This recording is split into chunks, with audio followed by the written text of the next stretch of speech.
রাত তখন 2টার মতো বাজে। ইহাম আস্তে ধীরে দরজার নবটা ঘুরিয়ে ভেতরে প্রবেশ করলো। খাটের পেছন থেকে মায়রা একটু একটু করে উকি দেয়।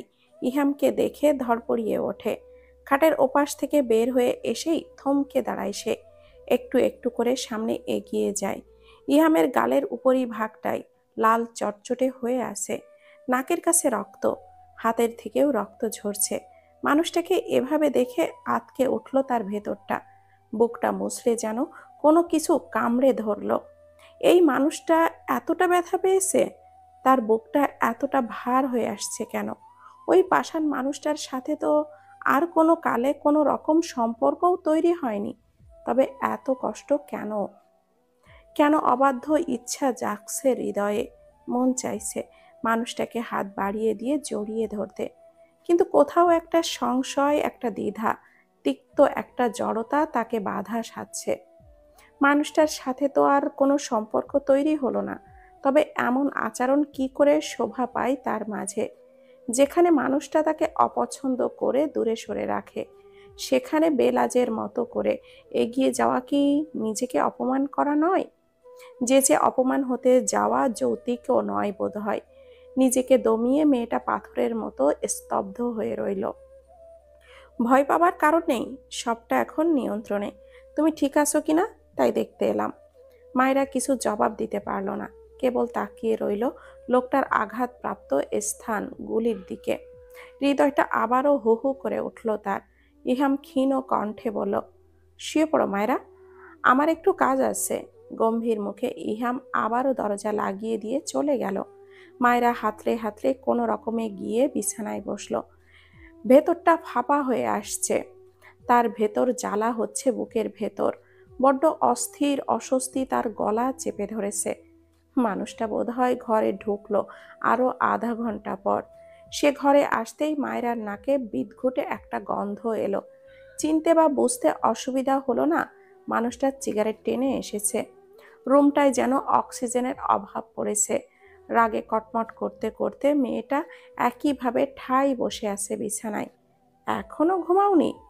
রাত জাগার অভ্যাস আছে নাকি তোমার? মায়েরা জবাব দিল না, তবে বলতে ইচ্ছে হলো, আপনার মতো লোক যার সাথে আছে, ঘুম আর শত্রু হবে? ইহাম পানি ভর্তি গ্লাসটা নিয়ে শেষ করলো। ফার্স্ট এইড বক্সটা নিয়ে আরাম করে বসলো সোফায়। রাগান্বিত চোখে মায়েরা দেখলো শুধু। ইহাম চোখের পাতা তুলে মায়েরার দিকে তাকাতেই চোখাচোখি হলো দুজনের। মেয়েটা আর চোখ সরালো না, তবে ইহাম কি ভেবে যেন মাথা ঝুঁকে হাসলো। মায়েরার রাগে তখন শরীর জ্বলছে, গায়ে ব্যথা, রক্ত এখনো পড়ছে, আর সে কি রকম শরীর জ্বালানো মাখা হাসি হাসলো। শয়তান, আস্ত একটা কঠিন পাষাণ মানব। ইহাম বাঁ হাতটা মেলে ধরল। দগদগে কাটা জায়গাটা দেখেই শরীরটা ঝাঁকুনি দিয়ে উঠল তার। সঙ্গে সঙ্গেই নজর ফেরাতে বাধ্য হলো সে। ইহাম গাঢ় কণ্ঠে বলল, তেড়ামি করছো মায়েরা? পায়ের ব্যথা সেরে গিয়েছে? এভাবে পা ঝুলিয়ে বসে আছো কেন? আপনি একটু চুপ করুন তো, এত কথা ভালো লাগে না। নিজের বেলায়? মায়েরা জবাব দিল না, আর চোখে দেখল ইহামের কাটা হাতটা। তুলোয় স্যাবলো নিয়ে আশেপাশে মাটি পরিষ্কার করছে। শরীরটা আবারও কেঁপে উঠল মায়েরার।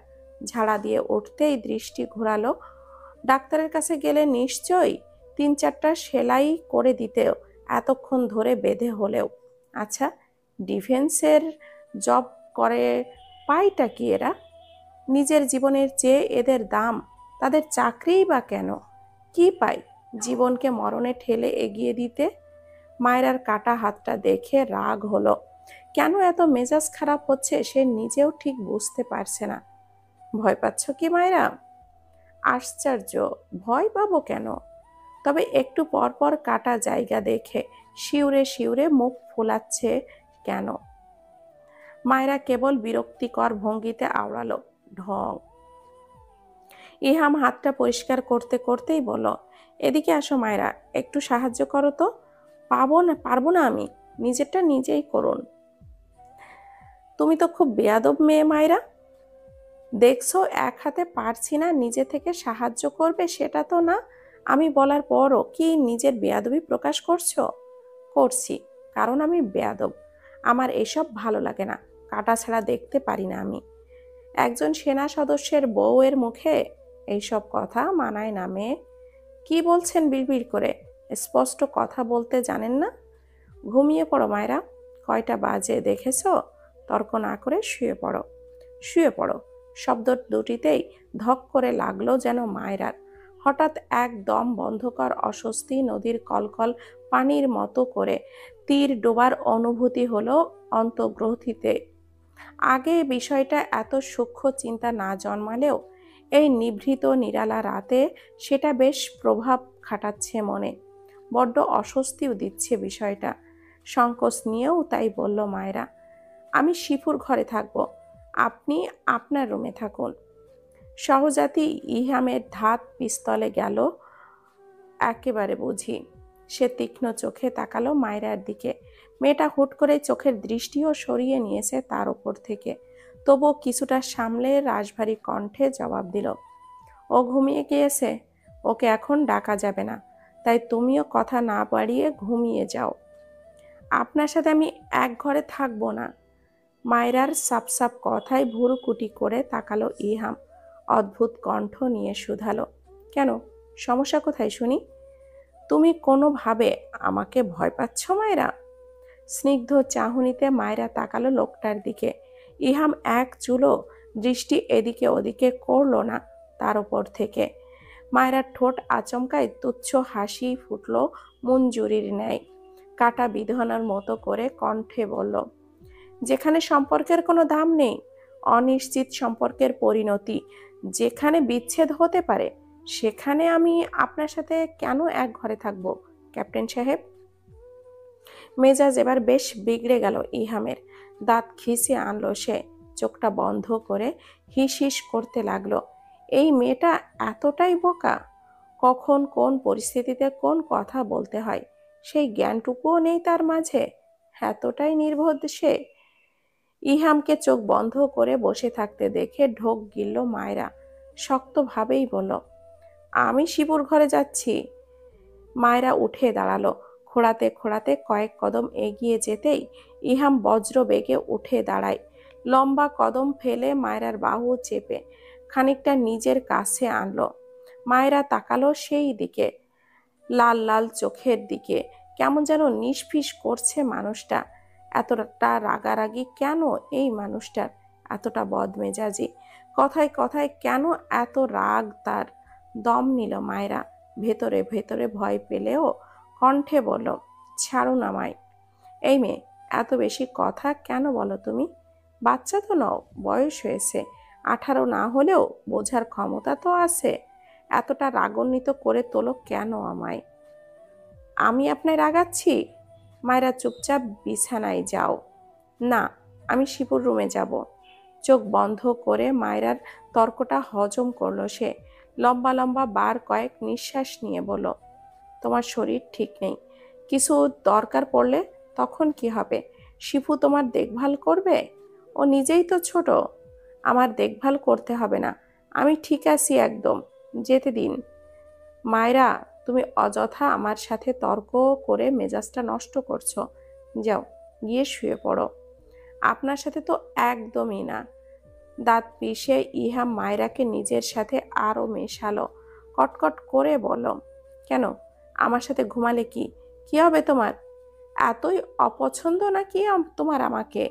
ভুলে যেও না আমাদের সম্পর্কটা কি। ভুলে আপনি গিয়েছেন মিস্টার ফাহাদ ইহাম চৌধুরী, তাই তো বিয়ের পর নিজের দায়িত্ব কর্তব্য ভুলে আপনি নিখোঁজ ছিলেন। এখন সম্পর্কের কথা বলছেন কোন মুখে? এই পর্যায়ে ইহাম চুপ করলো। হাতের বাঁধন শিথিল করে শান্ত গলায় বলে উঠল, দেখো মায়েরা, যা হবার হয়েছে, ছাড়ুন আমার হাত। বাচ্চাদের মতো করছো কেন মায়েরা? তোমার সাথে আমার কথা আছে, আমি বলছি। আমি শুনছি না, আর শুনতেও চাই না। ছাড়ুন আমার হাত। নিজের স্বভাবের বাহিরে গিয়েও নরম সুরে কথা বলছে ইহাম, তবুও মেয়েটা শুনতে চাইছে না। এবার রুক্ষ কণ্ঠেই বলল, ছাড়ছি না। হাত ছাড়ুন। আপনি কি আমায় জোর করছেন? করছি। মায়েরা তাকালো পূর্ণ দৃষ্টিতে, একটু একটু করে মিশ্র অনুভূতিতে তাকে তেতো করে দিচ্ছে। আচমকা ঝোঁকের বসে বলেই ফেলল, জোর করে কাপুরুষেরা। আপনি কি সেটাই ক্যাপ্টেন সাহেব? ইহাম স্তম্ভিত হয়ে তাকালো মায়রার দিকে। চোখে মুখে কেমন যেন বিতৃষ্ণা বিদ্বেষ ভাব। অতি নগণ্য বস্তুর মতো ঠেলে দিল তাকে। হঠাৎ কি হলো মায়রার কে জানে। এই এইটুকু অবহেলা তার বুকটা ভার করে দিল। এই মুহূর্তে মানুষটাকে এভাবে বলা কি ঠিক হলো? একটু কি বেশি বলে ফেলেছে সে? এভাবে অমন ধরনের একটা কথা বোধহয় আসলে উচিত ঠেকল না নিজের কাছেই। ইহাম কয়েক পল মায়রার দিকে অমন অবজ্ঞা ভাব নিয়েই তাকিয়ে রইল। আকস্মিক জ্বলন্ত চোখে খাটের পায়রায় পর পর কয়েকটা লাথি দিল সজোরে। ভয়ে সংশয়ে মায়রা যেভাবে দাঁড়িয়েছিল সেভাবেই চোখ বুজল। তার কায়া তখনও স্থির অচঞ্চল। ছেলেটা তখনও ক্রোধ ফেটে যাচ্ছিল। শান্ত চোখেই মায়রা দেখল, দাঁত পিষে কিছু বলতে উদ্যত হলো পরপর নিঃশ্বাস নিতে নিতে, কিন্তু সেই ইচ্ছাটাও বুঝি আর হলো না তার। আক্রোশ বিষাদ নিয়েই হনহন করে ঘর থেকে বের হলো। দরজার কাছে গিয়ে বেসামাল ক্রোধের জোরে দেওয়ালে বা হাত দিয়ে বিকট একটা শব্দ করে একটা পাঞ্চ করে বের হয়ে গেল। বাহির থেকে দরজা আটকানোর শব্দও ভেসে এলো প্রবলভাবে। মায়রার গলা বসে আসছিল, ঠোঁটগুলি কাঁপছিল, স্থির আখি পল্লবে উকি দিচ্ছিল কয়েক মুক্তা দানা। দরজার কাছটাই নিচে কয়েকটা ফোঁটা রক্ত ফোঁটার দিকে আনমনেই তাকিয়ে রইল সে। নিশ্চয় কাটা হাতটা নিয়ে আবারও রক্ত ঝরছে আবলিল ভাবে। শিফু এখনো ঘুমায়নি। ভয়ে তার শরীরটা কাঁপছে। একা রুমে। একটু আগেই ভাইয়া এসে তাকে ধাতস্থ করে গিয়েছে, বিপদমুক্ত বলে নিশ্চিন্ত থাকতে বলেছে। কম্বল মুড়ি দিয়েও ঠকঠক করে কাঁপছে সে। আচমকা দরজার করাঘাতে চমকে উঠল তার ছোট্ট হৃদয়টা। মৃদু আওয়াজে বারবার টোকা পড়ায় শিফু উঠে বসলো কম্বল সরিয়ে। আস্তে ধীরে গিয়ে দরজাটা খুলে দিতেই হুড়মুড় করে ডাকাতের মতো ঘরে প্রবেশ করলো তুহিন। খানিক চমকে পিছিয়ে গেল শিফু। তুহিন চটজলদি করে দরজাটা লাগিয়ে পেছন ফিরল। এক বিন্দু সময় নষ্ট না করে ছেলেটা জাপটে বুকের মাঝে নিয়ে এলো তাকে। ঘটনার আকস্মিকতায় মেয়েটা স্তব্ধ হয়ে হাত পা ছেড়ে দাঁড়িয়ে রইল কেবল। তুহিন অধৈর্যের মতো ক্ষণে ক্ষণে তাকে আগের তুলনায় বেশি শক্ত করে চেপে রেখেছে। হাতের বাহু বন্ধন আরেকটু জোরালো হতেই স্তম্ভিত ফিরল শিফুর। দম বন্ধ হয়ে আসছে। অদ্ভুত অনুভূতি হচ্ছে মনে। শরীরটাও অবশ লাগছে। ঢের বুঝতে পারছে তার পিঠ অব্দি চুলগুলির ভেতর হাত গলিয়ে দিয়েছে তুহিন। মাথার নিউরনে বুঝি টনটন ব্যথা হচ্ছে। মনে হচ্ছে নিঃশ্বাসটা এখুনি গলা দিয়ে বের হয়ে যাবে। শিপু সময় নিয়ে লম্বা শ্বাস টানল। অক্সিজেনের অভাবে বুকের ছাতি ধড়ফড় করছে। এই শিপু, খুব ভয় পেয়েছিলে? নিরুত্তর শিফু তখন দিশেহারা। শরীরের ওচাটন মিলে ধরা অনুভূতির সাথে মাথার ভেতর কিলবিল করা চিন্তা তাকে একেবারে নিস্তেজ অস্থির করে তুলেছে। কি হচ্ছে তার সাথে? কতটুকু যৌক্তিক, কতটুকু উচিত? যৌক্তিক অযৌক্তিক, ন্যায় অন্যায্য মনোভাবে জাগলো শিফুর মাঝে। চোখের সামনে ভেসে উঠল বাবা মায়ের মুখ। তারপরেই জলজল করে প্রদীপের মতো জ্বলতে দেখা গেল ভাইয়ের মুখাবটা। তুহিন এক হাত দিয়ে শিফুর পিঠটা আঁকড়ে রেখে অন্য হাত তার মাথায় রাখলো। আদুরে ভঙ্গিতে হাত বুলাতে বুলাতে ক্ষীণ গলায় বলল, পরিস্থিতি এত বাজে ছিল যে আমি শুধু বদ্ধ রুমে তোমার জন্যই ছটফট করেছি। শিফু শক্ত করলো নিজেকে। দুই হাত দিয়ে তুহিনকে নিজের থেকে ছাড়ালো। কঠোর মুখে বলল, এত রাতে আপনি আমার রুমে কি করছেন তুহিন ভাইয়া? তুহিনের কপালে ভাঁজ পড়ল। শঙ্কিত নজরে সে দেখল শিফুকে। কপালের সরু ভাবটা আরো সূক্ষ্ম হয়ে উঠল। মেয়েটার কি হয়েছে? মজা করছে কি? তাকে তো কখনো ভাইয়া বলে ডাকেনি। তবে শিফু, আমি তোমার ভাইয়া কবে থেকে হলাম? তুহিনের অস্থির মুখটা দেখে শিফুর নিজের কাছে বড্ড অসহায় লাগলো। কোরিয়ান ড্রামার মতো দেখতে এই তুহিনকে যে সে অপছন্দ করে তেমনটা মোটেও নয়। বরং তার উচিত বয়সে জন্ম নেওয়া তুহিনের প্রতি অনুভূতিগুলিকে সে চিরপরিচিত 4 অক্ষরের শব্দটাই বসিয়েছে। তবুও কোথাও একটা কিন্তু তাকে বুঝি আগুন থেকে টেনে আনছে। বাবা সব সময় বলেন, শিফু কখনো কোনো ভুল করো না মা।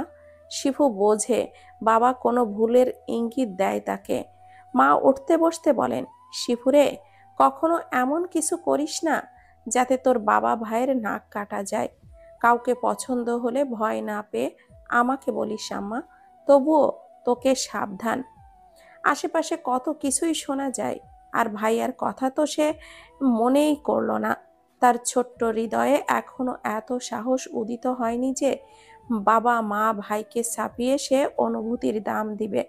কান্না পেলেও শিপুর বলল, আপনি আমার থেকে বড় তুহিন ভাই। এত রাতে একা আমার ঘরে আসা ঠিক নয়। ভাইয়া দেখলে কেলেঙ্কারি হবে। আপনি প্লিজ যান এখান থেকে।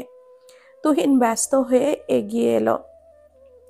শিপুর বাহু ধরে তার দিকে ফিরিয়ে বলল, এই শিপু, কি হলো তোমার? তুমি এত অদ্ভুত আচরণ কেন করছো? তুমি তো এমন না। হাত ছাড়ুন তুহিন ভাইয়া, আপনি আমার ঘর থেকে যান। শিপুর কি হয়েছে? শিপু বলো আমাকে, প্লিজ বলবে? আপনাকে আমার ভালো লাগছে না, দয়া করে আপনি এখান থেকে যান। পায়ে পড়ি আপনার, যান। ভাইয়া পাশের ঘরেই আছে। জানলে কি হবে জানেন? যা হবার হবে। তুমি কি ভয় পাচ্ছ শিপু?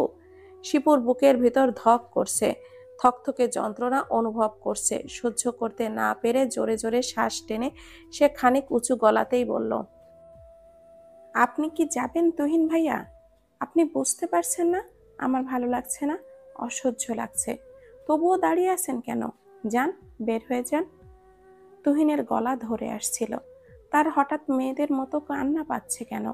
এই সামান্য বিষয়ে এত কষ্ট পেয়ে যাবে সে? না। নিজেকে স্বাভাবিক করার চেষ্টা করে তুহিন জবাব দিল, ওকে, এত হাইপার হয়ে না, চলে যাচ্ছি আমি, গুড নাইট। শিপু কম্পিত শরীর টেনে দরজার কাছে গেল। আগে উকি দিয়ে দেখলো আশেপাশে কেউ আছে কিনা। পরেক্ষণেই আবারও ঘাড় বাঁকিয়ে তাকালো ঘরের ভেতর। তুহিন তখন অদ্ভুত কাতর চোখে তার দিকে তাকিয়ে আছে। তা দেখেই মেয়েটা মাথা ঘুরালো বুক ফাটা যন্ত্রণায়। নিঃশব্দে তুহিন মাথা নুয়ে একেবারে নিচে নামলো। দরজাটা লাগিয়ে মুখ চেপে ফুপিয়ে উঠল শিপুটা। নিশীথের সময় তখন ঘড়ির কাঁটায় 3টার উপরে। ইহাম ঘরে ঢুকে থমথমে মুখে। বিছানার ওপর চোখ গেল, দেখতে পায় মায়রার ঘুমান্ত মুখটা। সঙ্গে সঙ্গে ওর ঔদ্ধত্যপূর্ণ আচরণ মনে হতেই চোয়াল শক্ত হইল তার। হনহন করে ছুটে গেল সোফায়। মৃদু কোকানো আওয়াজ পেয়ে তাকাই সেই দিকে। অনন্তর খেয়ালে আসে মায়রা থরথর করে কাঁপছে। কপালে ভাঁজ তুলে ইহাম দ্রুত এগিয়ে যায় সেই দিকে। গায়ে হাত দিয়ে দেখে শরীরে ভীষণ জ্বর এসেছে মেয়েটার। হঠাৎ এত জ্বর এলো কেন গায়ে? পায়ের ব্যথাও তো খুব বেশি নেই যে জ্বর চলে আসবে। তাহলে এদিকে ওদিকে তাকিয়ে নিজের পকেট হাতড়ে রুমাল বের করলো। ট্যাব ছেড়ে সেটা ভিজিয়ে আবারও ফিরে কপালে লেপ্টে দিল মায়রার। গায়ের কম্বলটা ভালো করে মুড়িয়ে দিল। থরথর করে কাঁপছে, গলা দিয়ে কোকানোর শব্দ বের হচ্ছে। দেখেই বোঝা যাচ্ছে ভেতরে ভেতরে কষ্ট পাচ্ছে মেয়েটা। ইহাম ব্যস্ত হয়ে কাবার্ডে থাকা আরেকটা পাতলা কম্বল টেনে দিল মায়রার গায়ের ওপর। আবারও রুমাল ভিজিয়ে এনে কপালে দিল। মেয়েটা বেগতিক জ্বরে তিরতির করছে। এই পর্যায়ে উপায়ান্তর না পেয়ে ইহাম নিজের গায়ের টি শার্টটা খুলল। মায়রার দিকে তীক্ষ্ণ করে তাকিয়ে বিড়বিড় করলো, মেয়ে, তখন যে কাপুরুষ বললি, এখন যদি জোর জবরদস্তি করে কিছু করে বসি তখন কি করবি? একেবারে পাকনা গর্ধব কোথাকার। সুরসুর করে ইহাম নিজেকে কম্বলের ভেতর জড়িয়ে নিল। আস্তে করে মায়রাকে টেনে নিল নিজের সাথে। হাতটা মেলে ধরে বক্ষস্থলে এনে রাখলো মেয়েটাকে। উষ্ণ পরশে মায়রা নিজেও ওই বলিষ্ঠ শরীরে গুটিসুটি পাকিয়ে লেপ্টে রইল। বড্ড অস্বস্তি হলো মায়রার ওই তপ্ত শরীরের ছোঁয়ায়। উত্তপ্ত নিঃশ্বাসে তার শরীর ঝলসে যাবার উপায়। পুরুষত্বের ভিড় ধস নেমেছে। খুব সূক্ষ্মভাবে ঢোক গিলে ফোঁস করে দম ছাড়ল সে। না জানি এই গোবর মাথার মেয়ে কাল সকালে কি করে। ভোর সকালে খবর এসেছে নাদিমের নানা মারা গেছেন। কাল রাতের মনোমালিন্য, তার উপরে এমন খবর শুনে দিশেহারা হলো ছেলেটা। আলো ফুটতেই বেরিয়ে গিয়েছে একা একাই। সবাইকে বারবার করে বলে গিয়েছে তার জন্য যেন ঘোরা বন্ধ না হয় ওদের। আর কিছু বলার সুযোগ না দিয়েই, কারোর কথা না শুনেই ছুটেছে সে। গ্রুপের একজন বাদে বাকিরা ঘুরবে, সেটা নিজ নিজ মন থেকে কেউই মেনে নিতে পারছে না। তার উপর কাল রাতের একটা প্রভাব সবার মনের মধ্যেও বিদ্যমান রয়েছে। মুখে কিছু না বললেও তারা স্বস্তি পাচ্ছে না। তুহিন মন খারাপ করে বসে আছে। রাত থেকে গভীর কিছু চিন্তা করছে সে। সব নীরবতাকে ধুয়ে নিজ থেকেই গম্ভীর কণ্ঠে জানালো, তোরা বিষয়টাকে কিভাবে নিবি জানি না, তবে আমার এটা ভালো লাগছে না। নাদিমকে ছাড়া গ্রুপ ট্যুর দেওয়া আমার পক্ষে সম্ভব না। তোরা চাইলে বিষয়টা ভেবে দেখতে পারিস। তার উপর আমাদের উচিত নাদিমের বাড়ি গিয়ে ওদের পাশে থাকা। আমরা সবাই জানি নাদিম ছোটবেলা থেকেই নানার বাড়ি বড় হয়েছে। সেই ক্ষেত্রে ওর নানা ওর কাছে কতটা গুরুত্বপূর্ণ সেটা বলার আশা রাখে না। তুহিনের কথায় সবাই ভাবল তারা নিজেরাও স্বস্তি পাচ্ছে না গ্রুপের একজনকে রেখে আনন্দ করতে, তাও আবারও তার এত বড় দুঃখের সময়ে। তাই সবাই বসে ঠিক করে নিল যা করার।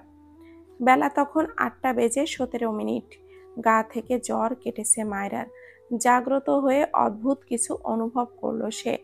কপাল হাতড়ে রুমালটা সরিয়ে বোঝার চেষ্টা করলো ওটা কি। ততক্ষণে তার চোখ চলে গিয়েছে ধপধপ করা ইহামের শ্বেতবর্ণ বুকের ওপর। কি আশ্চর্য! বিষয়টা বুঝতে তার একটু সময় লাগলো। নিজেকে মানুষটার আলিঙ্গনে পেয়ে জবথব অবস্থা। ঠোঁট কুণ্ঠর হয়ে থেকে বের হয়, সেই সাথে অদ্ভুত একদম বন্ধকর শিহরণ ছুঁয়ে গেল তার গা। ধড়ফড়িয়ে উঠল। তার নড়াচড়ায় ইহামেরও ঘাম ছুটে গিয়েছে। চোখ ডোলে কুঞ্চন করে তাকালো সেও। মায়েরা চেঁচিয়ে উঠল, এই, আপনি আমার সাথে কি লুচ্চামি করেছেন নাকি? হোয়াট? নয়তো কি? আপনি এমন উদম গায়ে আমার সাথে কি করছিলেন সেটা বলুন। ইহাম জবাব দিল না। চোখ ডোলে ঘুম কাটালো। পরেক্ষণেই শান্ত করে তাকিয়ে থেকে জবাব দিল, সো হোয়াট? সো হোয়াট মানে? আপনি আমার সাথে বাজে কিছু করতে চেয়েছিলেন? বাজে কিছু মানে কি বোঝাতে চাইছো তুমি মায়েরা? বোঝেন না আপনি? আমাকে পছন্দ না অথচ সর্বনাশ করতে এসেছিলেন? মেজাজ চটল ইহামের। খিচে জবাব দিল, I am your husband, damn it. What is বাজে আচরণ? চাইলেই সব করতে পারি। মাথায় কি গোবর তোমার মায়েরা? সকাল সকাল গর্ধবের মতো আচরণের মানেটা কি? আপনি এমন মাছের মতো উদম হয়ে শুয়েছিলেন কেন আমার সাথে? কি মতলব আপনার? বলদি মেয়ে, কাল রাতে তোর জ্বর এসেছিল, থরথর করে কাঁপছিলি, বারবার আমাকে ডাকছিলি তোর কাছে যেতে। আমি তো আর তোর মতো অভদ্র নই, তাই ভদ্রতা আর সহানুভূতি দেখাতে তোর কাছে গিয়েছিলাম। কিন্তু মেয়ে, তুই এত লুচ্চা যে আমার শরীরের ভেতরেই ঢুকে যেতে চাইছিলি? নিহাতি তোর কথাই আমি কাপুরুষ, নয়তো আমার 28 বছরের ভারে আমাকে নিয়ে সর্বক্ষণ নাম জপ করতি, সুপুরুষ সুপুরুষ মহাপুরুষ। ইহাম উঠে ওয়াশরুমে চলে গেল। মায়েরা তখন স্তব্ধ নির্বাক হয়ে তাকিয়েছিল। কি বলল মানুষটা?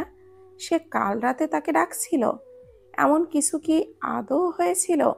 আর সে নাকি তার শরীরের ভেতরে ঢুকে যেতে চাইছিল? সি সি, কি কথা! আর শেষের গুলি মানে? নাউজুবিল্লাহ জপল মায়েরা। বিব্রত এক ভাব তাকে কোণঠাসা করে দিল।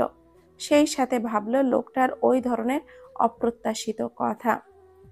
খাবার টেবিলে মায়েরা আর তাকানোর সাহস পেল না মানুষটার চোখের দিকে। তার এমন নত ভাব দেখে বেশ আনন্দ পেল ইহাম।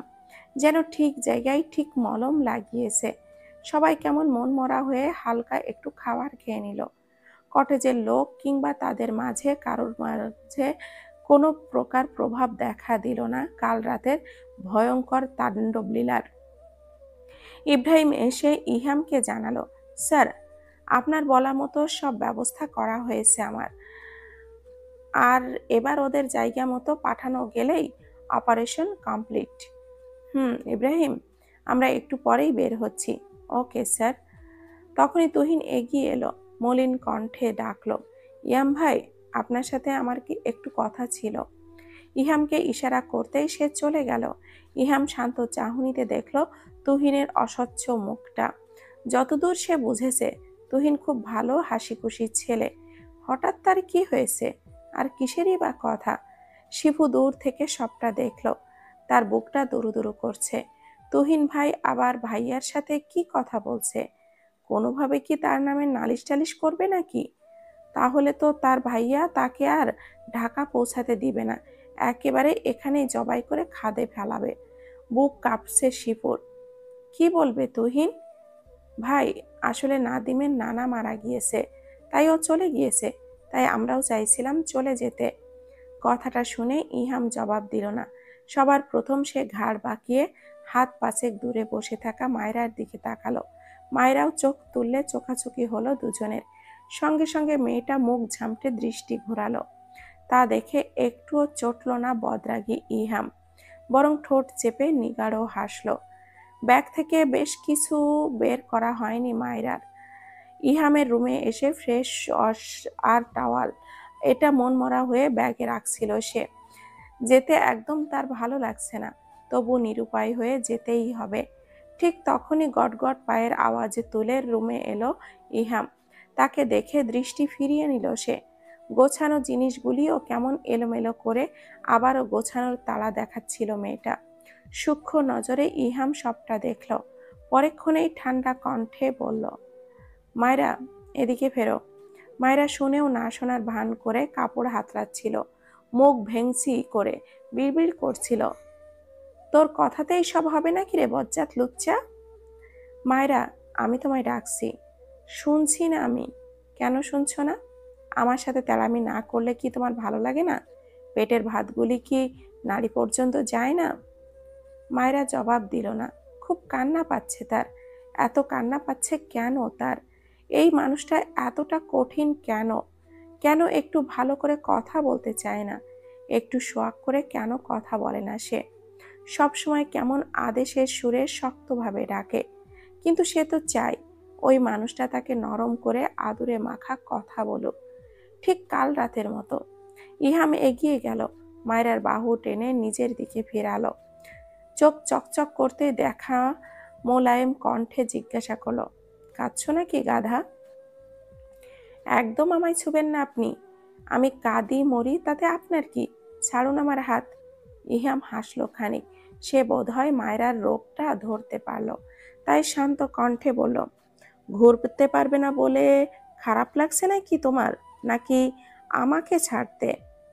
এই মুহূর্তে আরো কান্না পেল মায়রার, তবুও নিজেকে সংযত রেখে বলল, আপনি কি আমার এমন কেউ যে আপনাকে ছাড়া থাকতে আমার খারাপ লাগবে, সেই জন্য কান্না করব? তুমি বলছো তেমন নই। না, একদমই না। ইহাম কিছুই বলল না, কেবলই মুখ বাড়িয়ে দিয়ে মায়রার গালে টুপ করে একটা চুমু খেলো। মায়রা আবেগে আপ্লুত হয়ে টপাটপ কেঁদে উঠল। তা দেখেও ইহাম ব্যস্ত হলো না, আর না বারণ করলো, শুধু আঙ্গুল দিয়ে পানিটুকু মুছে ধীর শান্ত কণ্ঠে জানালো, এটা সেদিন চট দিয়েছিলাম তার জন্য। মায়রা কাঁদো কাঁদো কণ্ঠেই উত্তর দিল, জুতো মেরে গরুদান করছেন? মায়রার অমন মুখশ্রী আর ফোলা নাক দেখে ইহাম খানিকটা হাসলো। তা দেখে মায়রা কেঁদে কেঁদে তার বুকে একটা কিল বসিয়ে দিয়ে বলে উঠল, আপনি খুব পাষাণ, খুব কঠিন মানুষ। আপনার মতো খারাপ মানুষের সাথে থাকা যায় না। এখান থেকে ফিরেই আমি আব্বুকে বলবো আপনার সাথে আমি থাকবো না। মায়রা শোনো। মেয়েটার বুক ভরা যাতনা নিয়ে চলে যাবার জন্য পা বাড়াতেই ইহাম আটকালো। পকেট থেকে কয়েকটা 1000 টাকার নোট বের করে দিয়ে বলল, এগুলি তোমার হাত খরচের টাকা। আমি নিজের অপারগতা কিভাবে বলবো জানি না, তবে চিন্তা করো না, এবার থেকে তোমার দায়িত্বের সবটা সামলে। হুঁশে উঠল মায়রা। তার মস্তিষ্ক যেটা ধরতে পারলো সে সেটাই উগলে দিল। জোর গলায় বলে উঠল, কি মনে করেন কি আপনি নিজেকে? টাকাই সব আপনার কাছে? দায়িত্ব কর্তব্য কি সবটাই টাকার উপরে, মিস্টার ফাহাদ ইহাম চৌধুরী? এতটা নির্বোধ আপনি? সি, একটা মেয়েকে বিয়ে করে খোঁজ খবর না নিয়ে শুধু হাত খরচের টাকা দিলেই নিয়ম পালন হয়ে যায়, দায়িত্ব শেষ হয়ে যায়? একটা বাবা তার মেয়েকে অন্য একজনের কাছে সঁপে দেয় কি শুধু টাকার জন্যে? স্বামী নামক মানুষটার থেকে টাকা ছাড়া আর কিছুই চাওয়ার থাকে না? এই দুনিয়ার সব দাম্পত্য শুধু টাকার উপর টিকে আছে, এটাই আপনার ধারণা? তাহলে তো আপনি একটা নিচু মন মানসিকতার মানুষ ক্যাপ্টেন সাহেব। আপনার মতো এত বদ মানুষের সাথে কোনো মেয়েই থাকতে পারবে না। আপনি আসলেই একটা জাদরেল। মায়রা চোখের পানিটুকু মুছতে মুছতে চলে গেল। ইহাম তখন স্তব্ধ। মায়রার কথাগুলি তার মাঝে বিস্তার করছে। সে তো শুধু হাত খরচের টাকা দিতে চেয়েছিল, সেখানে মেয়েটা কত কিছু বলে ফেলল সম্পূর্ণ কথা না শুনে। এটা কি নিজের চেয়ে খুব বেশি কম বয়সের মেয়েকে বিয়ে করার ফল? বেশিরভাগ সময় যার ধারণাটুকু উল্টো প্রভাব ফেলে নিজেদের মাঝে। বান্দরবন থেকে এসেছে মায়রা আজ 5 দিন। এই 3 দিনে মেয়েটা না খাওয়া না পড়ালেখায় কিছুতেই মন টেকাতে পারছে না। বারবার ওই পাষাণ মানুষটার কথা তাকে জ্বালাতন করে। আসার পর একদিন কল করে কথা বলতে চেয়েছিল সে নিজেই, অবশ্য কথা বলেনি। কি দরকার একটু আধটু কথা বলে বেশি মায়ায় জড়ানোর? ওই লোকটা তো আর সাথে মাখো মাখো কথা বলবে না। যা শক্ত দুই একটা কথা তার মন মানতে চায় না। ওই মানুষটা তার স্বামী হতে গেল কেন? আর কি কেউ ছিল না? তাদের ক্লাসের অনেকেরই তো বিয়ে হয়ে গিয়েছে। সংসারের ঝামেলায় ক্লাসেও তো আসতে পারে না। কিন্তু তাদের কাছে তাদের স্বামীদের কথা শুনলে শুধুই হাহাকার করে তার ভেতর। কই, ক্যাপ্টেন সাহেব তো তার সাথে আদুরে ভাবে কথা বলে না, তার জন্যে মরিয়া হয়ে থাকে না। ঘুরতে যাওয়ার গিফট দেওয়া কিছুই তো করে না, ভালোবাসে না। এত এত সব চিন্তা তার ভেতরটা ফুঁপিয়ে দেয়, বুকে যন্ত্রণা দেয়। সে চায় ইহাম নরম সুরে আদুরে মাখা কথা বলুক তাকে, দিনের সময় মতো করে খোঁজ নিক তার, মন খুলে কথা বলার ডায়েরি হোক, আবদার পূরণের সঙ্গী হোক, ভালোবাসার এমন একটা মানুষ হোক যে তাকে আগলে রাখবে, যার কাছে সে হবে অমূল্য। সেদিনের টাকা দেওয়ার বিষয়টা বড্ড খারাপ লেগেছে তার। ইহাম কি বোঝাতে চাইল? দায়িত্বের কথাটা কি সে টাকার জন্যই বলেছিল? ব্যাস, আর কিছু না। ওই নির্দয় ভালোবাসাহীন মানুষটার সাথে কিভাবে কি হবে তার ধৈর্য ধরতে পারছে না সে। মাসেক পর টেস্ট পরীক্ষা হবে, অথচ পড়ালেখায় মন বসাতে পারছে না কিছুতেই। মায়রা, মায়রা মা, এই নে, ইহাম বাবা কল দিয়েছে, তোকে চাইছে। ধক করে উঠল মায়রার হৃদয়। ইহাম কল দিয়েছে, তাকে চাইছে, তাও আবার তার মার ফোনে। বুকের স্পন্দন বাড়ল মেয়েটার, ফ্যালফ্যাল করে তাকিয়ে রইল। ফাতেমা বেগম এসে মায়রাকে ফোন দিল। এনে ধর, তোর ফোনটা বন্ধ কেন? ছেলেটা কতবার কল দিয়েছিল। ফাতেমা বেগম বিমুড়ো বসে থাকা মায়রার হাতে ফোনটা ধরিয়ে দিয়ে চলে গেলেন। যাওয়ার আগে পেছন ফিরে দেখলেন মায়রাকে। ফোনের অপার পাশ থেকে গাম্ভীর্য কণ্ঠস্বর ভেসে আসা হ্যালো শব্দটা তাকে স্তম্ভিত সম্বিত ফিরালো। হঠাৎ মনে মনে আওড়ালো, অসভ্য লোকটা কল দিয়েছে কেন? নাকি তার বাবা মার সামনে ভালো সাজতে কল দিয়েছে যে দেখুন আমি আপনাদের মেয়ের কত ভালো ভাবি, হাতের ডিম। ইহাম আবারও বলে উঠল, হ্যালো মায়রা, শুনতে পাচ্ছ? ভালো লাগলো না তার। ওই শক্ত গলায় বিরক্ত হয়ে ফোনটা কাটবে তার আগেই শোনা গেল, খবরদার, ফোন কাটলে আমি এসে তোমার হাতের নলা কাটবো। ফোনটা কাটতে গিয়েও থামলো মায়রা। অদ্ভুত ধুকপুক অনুভূতি অবশেষে কানে চেপে ধরল তা। কথা বলো, ননসেন্স। এমনি সময় তো ফটফট করো। কল দিয়েছেন কেন? আমি যেন কল দিতে না পারি তাই বলে ফোনটা বন্ধ রাখলে? জানেনই তো, জিজ্ঞাসা করছেন কেন তাহলে? সেটা ভালো কথা, বরং ফোন রেখে পড়ালেখায় মনোযোগ দেওয়া যাবে। তবে আমি শুনলাম তুমি নাকি নাওয়া খাওয়া পড়ালেখা বাদ দিয়ে শোকতাপ করছো। তা কিসের শোকতাপ তোমার মায়েরা? স্বামী হারানোর? লোকটার এমন হিয়ালি কথা হঠাৎ হজম হলো না মায়রার। সে গাল ফুলিয়ে বলল, একদম যাতা কথা বলতে যাবেন না। এসব কে বলেছে আপনায়? ওই তো আমার শাশুড়ি মা বললেন সিলেট থেকে আসার পর থেকে নাকি তোমার এই রোগ দেখা দিয়েছে। মোটেও না, আমি ঠিক আছি। আপনি কেন কল দিয়েছেন সেটা বলুন। কিছুদিন পর তোমার টেস্ট এক্সাম, ভালো করে পড়াশোনায় মনোযোগ দাও, সেটা জানাতেই কল দিয়েছি। আফটার অল কোনো ফেলটু ছাত্রী হাজবেন্ড মোটেও হতে চায় না। বান্দরবনের ট্যুর অসম্পূর্ণ করে আসার পর থেকে তুহিন টিকিটের জন্য দৌড়ঝাঁপে পারছে। খুব তাড়াতাড়ি মালয়েশিয়ায় চলে যাবে সে। তুহিন তার বাবা মহিন সাহেব ও ফাতেমা বেগমকে একসাথে এনে বসালো। মহিন সাহেব নিজের চশমাটা ঠিক করতে করতে বললেন, কি বাবা, কিসের এত জরুরি তলব বলো তো? তুহিন বাবার প্রশ্নের জবাব দিল না, বরং মাকে আদর করে বসতে বলল। বসো তো আম্মা, আমি তোমাদের কিছু বলতে চাই। কি বলতে চাস বলতো বাবা? টাকা পয়সা লাগবে, কিছু প্রয়োজন? না আব্বা, আসলে আমি অন্য একটা গুরুত্বপূর্ণ কথা বলতে চাই তোমাদের। ছেলে ইতস্তত ভাব দেখে বাবা মা দুজনেই ভীত শঙ্কিত। ছেলের কি হলো আবার, কি বলতে চায় সে? দুজনেই আগ্রহ নিয়ে তাকিয়ে রইল তার দিকে। তুহিন নিজেকে শান্ত করলো, নরম স্বাভাবিক গলাতেই বলল, আব্বা, আমি আসলে মায়েরা ননদ শিপুকে পছন্দ করি। মহিন সাহেব হতবাকে তাকিয়ে রইলেন। ফাতেমা বেগমের কপাল কুঁচকে গেল।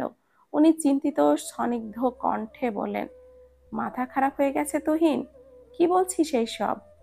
তুহিন চকিত হলো না, বরং আগের মতোই স্বাভাবিক গলায় জানালো, হ্যাঁ আম্মা, বিষয়টা কিভাবে নিবে আমি জানি না, তবুও তোমাদের সরাসরি বলছি, আমি মালয়েশিয়া যাওয়ার আগে চাইছিলাম তোমরা ওদের ফ্যামিলিকে জানাও। আমি না হয় কাবিন করে রেখে গেলাম। ওখান থেকে এসে রেগে গেলেন মহিন সাহেব, গর্জে বললেন, বেহায়া হয়ে গেছো তুমি তুহিন, মুখে যা আসছে তাই বলে যাচ্ছ। ভেবেছো কি বলছো তুমি? আব্বা, আমি সবই ভেবে বলছি, মাফ করো আমায়, আমি ওকে পছন্দ করি। তোমরা দয়া করে ওদের সাথে একটু কথা বলো, আমায় ভুল বুঝো না। ফাতেমা নিজের ছেলেকে বোঝাও, কি যা তা বলছে ও? ওর কি মাথা খারাপ হয়ে গেছে? বুঝবান হয়েও অবুঝের মতো কথা বলছে। পছন্দ করে ভালো কথা, তাই বলে অতটুকুন একটা মেয়েকে? শিপু অনেক ছোট, সে কি ভুলে গেছে? স্বামীর রাগান্বিত মুখ ও কথায় অসহায় হয়ে গেলেন ফাতেমা বেগম। কি বলবেন এখন বুঝে পাচ্ছেন না তিনি। ছেলে কি করে এত বাচ্চা একটা মেয়েকে পছন্দ করতে পারলো? স্বামীর রাগে ভয়ে তটস্থ হয়ে তিনি নিবি নিবি গলায় বললেন, বাবা, তুই এসব কি কথা বলছিস? শিফু মা, আমার ওকে ভালো লাগে আম্মা, পছন্দ করি। উত্তেজিত কণ্ঠে মহিন সাহেব বলে উঠলেন, পছন্দ করা দোষের নয়, তাই বলে অত ছোট একটা মেয়েকে, তাও বলছো কাবিনের কথা? তোমার মাথাটা একেবারেই নষ্ট হয়ে গিয়েছে তুহিন। মায়েরাও তো ছোট আব্বা, তাহলে ওকে বিয়ে দিলে কেন? আমরা আর ওরা? তোমার কি মনে হয় তুমি যে অবুঝ আবদার করছো সেটা ওরা কখনো হতে দিবে? আমি যতদূর জানি ইসহাক ভাই কখনোই পড়াশোনা কমপ্লিট না করে মেয়েকে ঘর থেকে ছাড়াবেন না। এক্ষুনি তো ঘর ছাড়তে হচ্ছে না আব্বা, 5 বছর পর আমি বাহির থেকে আসলে তখন আনুষ্ঠানিকভাবে সব হবে। এখন শুধু আমায় রাগিও না তুহিন, নিজের মুখ সামলাও। এসব অবুঝ আবদার রেখে পড়াশোনা আর ক্যারিয়ারে মন দাও, সেটা ফোকাস করো, আর ওটাই তোমার জন্য ভালো। গম গম গলায় বাবার বলা কথাটা মোটেও ভালো লাগলো না তুহিনের। রক্ত গরম শরীরটা ফুঁসে উঠল। ফোঁস করতে করতে ক্ষিপ্র উঠে দাঁড়ালো সে। ক্ষোভ দেখিয়ে নিজেও তেজস্বী গলায় বলে উঠল, তোমরা যদি কথা বলে কিছু ঠিক না করো তবে আমিও বাহিরে যাব না, এটাই আমার শেষ কথা। হন করে তুহিন বাসা থেকে বের হয়ে গেল। ফাতেমা বেগম অসহায় মুখে তাকায় স্বামীর পানে। স্ত্রীর মুখ দেখেই বোঝেন কি বলতে চায় সে। ঘন ঘন নিঃশ্বাস নিতে নিতে চোখ বড় বড় করে তাকান তিনি। ধমকে জিজ্ঞাসা করেন, কি হয়েছে, কি বলতে চাইছো তুমি? স্বামীর ধমকে কেঁপে উঠলেন তিনি, তবুও আমতা আমতা করে বললেন, একবার যদি বলে দেখতে, ছেলে যদি সত্যি যেতে না চায়? চুপ। উঠে দাঁড়ালো মহিন সাহেব, ক্রোধ নিয়ে বলেন, না, না যেতে চাইলে না যাক, তাই বলে ওর অবুঝ বায়না মেনে নিব আমি? নিজের ছেলেকে গিয়ে বোঝাও, ও কি আমার মেয়ের সংসারটা ভাঙতে চাইছে? সংসার শুরুর আগেই ভাঙার পায়তারা শুরু করছে নাকি? আহ, ফেলটুস ছাত্রীর হাজবেন্ড হতে চায় না তো? তোর মতো গন্ডারকে বলেছিল আমার হাজবেন্ড হতে? আমি কি কাঁদছিলাম তোকে নিজের বেরসিক জামাই বানানোর জন্য, নাকি তোর পায়ে ল্যাটকা মেরে বসেছিলাম যে আমার জন্য ঠিকভাবে বাথরুমেও যেতে পারিসনি তাই বিয়ে করছিস? লাউয়া মাছ কোথাকার! আমি তো আর অত খারাপ স্টুডেন্ট নই, নিহাতি সর্বোচ্চ 70-75 পাবা মেয়ে আমি। তাই বলে আমাকে ফেলটুস ছাত্রী বানিয়ে দিল হতচ্ছাড়াটা। ফেলের ডিম তোর মাথায় ফাটাবো একেবারে আমি। আমি ইতর ছানা কোথাকার! আমাকে ফেলটুস বলে অপমান করা! এবার আমি 80 পেয়ে দেখাবই, না না 90 পাবো। তখন ওই 90টা ডিম তোর মুখে ছুড়বো রে খবিস হারামি। মায়েরা রাগে গজগজ করছে আর ভেতরটা কেবল ব্যাকুল হয়ে ছটফট করছে। রাগে শরীর জ্বলছেও তার। সব কিছুর মূলে বুঝি ওই বদ ক্যাপ্টেনটা। লোকটার সাথে তার শেষ কথা হয়েছিল আজ থেকে ঠিক 9 দিন আগে। তাদের শেষ কনভারসেশন ছিল সেই দিনের ওইটুকু কথায়। রাগে কটমট করতে করতে মায়েরা তখন কল কেটে দিয়েছিল। তার 2 দিন পর অবশ্য মানুষটা আবার ফাতেমা বেগমের ফোনে কল দিয়েছিল। সে নিজেই কথা বলেনি।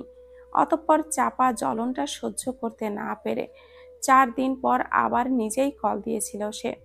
কিন্তু ওই পাষাণ অহংকারী মানুষটা তার মূল্যবান কল ধরেনি। আজও একটা কল অবধিও করেনি। কতটা অসভ্য হলে এমনটা করতে পারে! কতটা অহংকারী! এই তার দায়িত্ব? তার সকল দায়িত্ব কি শুধু দেশের জন্য? বউ পরিবার তবে একেবারের জন্য ছেড়ে দিক ওই অহংকার মানুষটা। এই যে কাল বাদে পরশু তার পরীক্ষা, এখনো কত পড়া বাকি, অথচ ওই অসহ্য মানুষটার চিন্তায় সে মনোযোগ দিতেই পারছে না, কেবলই ছটফট করছে। প্রতিদিন সময় করে সে একবার তার খোঁজ নিতে পারে না? একটু সুইট ভাবে কি ডাকা যায় না? নরম সুরে কথা বলা যায় না? কেন করে না ওইসব ওই জাদ্রেল মানুষটা? ধ্যাত, কেন তার বাবা মা এমন নিরস নিস্তেজ জড়বস্তুর সাথে তার বিয়ে দিয়েছিল? তাহলে তো আর তাকে মায়ায় পড়ে এই দিন দেখতে হতো না। হঠাৎ একদম ঝড়ের মতো মায়েরার একটা কথা মনে হলো। সঙ্গে সঙ্গে বিস্তার চিন্তায় কপাল কুঁচকে নিল সে। বুকেও কাপড় চিপার মতো নিংড়ে উঠল। আসলে কি ঘটনা সত্যি? চিবুক ঝুলে গেল তার বিস্ময়ে। মন বারবার বলছে, আচ্ছা, ওই মানুষটার কোনো শারীরিক সমস্যা নেই তো? না হলে সে এমন কেন করবে? বিয়ের পরও সমস্যা ব্যতীত কি আর নতুন বউকে এমন অবহেলা করে, এত দূরে দূরে রাখে, যেন তাকে সহ্যই করতে পারে না? হয়তো লোকটা লজ্জায় তাকে কিছু জানাতে পারছে না। হতেও তো পারে। আহারে!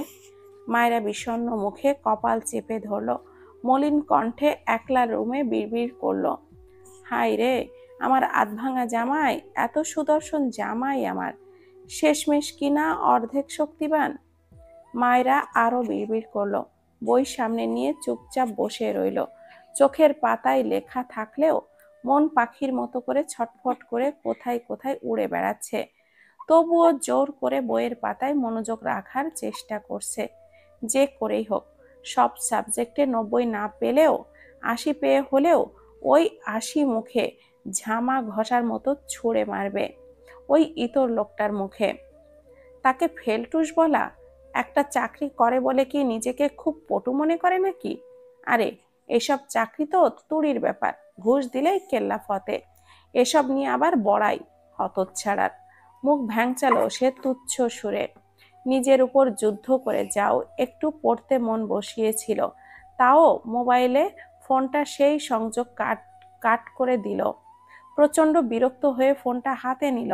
স্ক্রিনে জলজল করা পাষাণ ক্যাপ্টেন নামটা দেখে আঁতকে উঠল তার কোমল বুকটা। ধড়াম ধড়াম করে ঢোল পেটার শব্দ হলো সেখান থেকে। ভেতরে ধুকপুকানি বাড়লেও তার ঠোঁটে একটু হাসি ফেটে উঠল। ধড়পড় করে রিসিভ করতে গিয়েও মনে হলো পাল্টা দানের কথা। মুহূর্তেই মুখ পরিবর্তন করলো সে। নাক ফুলিয়ে মনে মনে ভাবল, ধরবো না বেটা বজ্জাত, তোর কল আমি ধরবো না। কল দিতে দিতে তুই মরে যা, পৃথিবীর শেষ মাথায় চলে যা, খেতা কম্বল নিয়ে জাহান নামে যা, তবুও আজ কল ধরছি না। মনে আছে আমি কল দিয়েছিলাম, তখন কার চুল ছিঁড়ছিলি তুমি? এখন আমিও তুলব না, শোধ নিব শোধ। একবার দুবার করার পর ফোনটা রিসিভ হলো না। একটু পরেই হোয়াটসঅ্যাপে টুক করেই শব্দ এলো। চকিত একটা মেসেজ দেখে স্তব্ধ হয়ে গেল।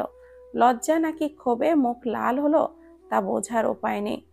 সেদিন রাতে যে আমার সাথে বেহায়াগিরি করলে, আমার গা ছুঁয়ে দিলে, আমার বুকে নিজের হাত দিয়ে খামচে ধরেছিলে, আর থাক, তার জন্য তো তোমাকে আমি কিছু বলিনি, আর না বারবার খুঁচিয়ে লজ্জা দিচ্ছি। তবে ফোনটা ধরছো না কেন মায়েরা? মায়েরা বুঝতে পারছে তার গাল গরম হয়ে আসছে। এই শীতেও তার গাল জ্বলছে। সি, কি কথা! মানুষটা কি বেহায়াও, কিভাবে এইসব লিখলো! সি মার্কা কথা তার ঠোঁটের আগায় আসলো কি করে! মাথা ঝাঁকিয়ে নষ্টা চিন্তা বাদ দিল মায়েরা। ধরবে না, এখন ওই অসভ্য ব্যাটার কল ধরাই যাবে না। আবার না বলে বসে সেই রাতের ফোঁস করে দম ছাড়ল মায়েরা। কল দিলেও ধরবে না, বলবে সে ফোনের পাশে ছিল না। ব্যাস, আবারও কল দিল। ভেতরটা কেমন ছলাৎ ছলাৎ করে উঠল মায়েরার। পরিচিত টোনটা তার বুকে ধকধকানি বাড়িয়ে দিচ্ছে। অস্বস্তি হচ্ছে মানুষটার কথা ভেবে। কল কেটে আবারও মেসেজ টোন এলো। তাকিয়ে দেখবে না করেও আর পারল না চঞ্চলতা দমিয়ে রাখতে। স্পষ্ট ভাষায় লেখা আছে, অথরিটি থেকে ছুটি পাচ্ছি না আপাতত। চট্টগ্রাম বন্দরে এখন ঝামেলাও আছে। ছুটিতে বাড়িতে গিয়ে তোমার ছোঁয়ার প্রতিশোধ নিতে না পারলে অন্য কিছু করতে পারবো। আম্মুকে কি বলতে হবে সিলেটের কথা বলে তুমি কোথায় কোথায় ঘুরে গেলে, কি কি হলো, আমি বরং আমার শাশুড়িকে সেটাই বলি। তাজ্জব বনে গেল মায়েরা। হতবাক কাটছে না তার। মানুষটা এতটা খারাপ, তাকে মায়ের হুমকি দেখায়। রাগে গজগজ করতে করতে এবার নিজেই ফোন দিল সে। দুইবার রিং হবার পর কলটা রিসিভ করলো। ভালো মন্দ জিজ্ঞাসা না করেই শক্ত গলায় বলল, ভিডিও অন করো। মায়ের রাগ কি হলো কে জানে। রাগ ভুলে ঠিক কেমন প্রতিক্রিয়া দেখাবে তাও ভুলে গেল। শুধু হতবাক হয়ে বসে রইল। ওপাশ থেকে আবারও ভেসে এলো, ভিডিও অন করতে বলেছি তোমায় মায়েরা, আমি মিসেস ফাহাদ ইহাম চৌধুরীকে দেখতে চাই। অদ্ভুত এক শিহরণ আচমকা ধাক্কা দিল মায়রার বক্ষ পিঞ্জিরায়। হৃদয়ের স্পন্দন ক্রমাগত বেড়ে গেল ওইটুকু কথার তাণ্ডবে। শরীরে বইল ঠান্ডা বাতাস। একটু আগের উষ্ণ বুঝি ঝাঁপিয়ে এবার বরফে জমে যাবে। লজ্জায় মাথা নুইয়ে আনল সে। ঠোঁটে এক টুকরো হাসিও দেখা গেল। পরেক্ষণে ধমকের সুরে আবারও কানে এলো, মায়রা, অথরিটি আমার কথাই চলে না। চাইলেই আসতে পারবো না। তেড়ামি না করে ভিডিওটা অন করো, নয়তো। একটু সময় নিল মায়েরা। নিজেকে ওপর একটু গুছিয়ে ভিডিওটা অন করলো। স্ক্রিনে ইহামের কঠোর মুখটা দেখে মাথা নোয়ালো সে। ইহাম চুপচাপ কিছুক্ষণ দেখলো। অধর আড়ালে প্রসারিত করেই শক্ত গলায় বলল, পরশু এক্সাম, প্রিপারেশন কেমন? ফেলটুস মারবে না তো আবার? মায়েরার চট করে তাকালো। নাক ফুলে উঠল রাগে। মানুষটা কি তার সাথে ভালো করে কথা বলতে পারে না? তার প্যান্টের ভেতর কি বিছুটি পাতা ঢুকিয়ে দেয় নাকি কেউ? মায়েরা মনে মনে ঠিকই করে নিল, যতদিন এই লোক নিজে থেকে এসে তাকে না গলাবে ততদিন সে গলবে না, ভালোভাবে কথাও বলবে না। তাতে যা হবার হবে। মায়েরা বেকা গলায় জবাব দিল, ফেলটুস মারবো, আর সেই ফেলটুসের লাড্ডুগুলি আপনার মুখে চেপে ধরা হবে। বদ মানুষটার একটা। মুখ চেপে ধরার মতো আরো অনেক কিছুই আছে মায়েরা, যেমন সবটা তুমি নিজে। আমার আবার লাড্ডু খুব পছন্দ নয়, একদম তরতাজা সুইট ফেভারিট। তুমি চাইলে সেটা টেস্ট করাতে পারো। আমি সুইট নেই যে টেস্ট ক কথাটা সম্পূর্ণ করতে পারল না মায়েরা। বিষয়টার মূল ধরতে পেরেই থমকে গেল তার ঠোঁট। কটমট করে তাকালো ইহামের দিকে। লোকটার শয়তানি হাসি দেখে তার আরো বিরক্ত লাগলো। কটমট করে বলল, আপনি কল দিয়েছেন কেন আমায়? মায়েরা, পরশু তোমার এক্সাম, ভালোভাবে সেটাই ফোকাস করো। পড়াশোনা বাদ দিয়ে আজে বাজে চিন্তায় সময় নষ্ট করছো তুমি। আপনাকে কে বলল আমি আজে বাজে চিন্তা করি?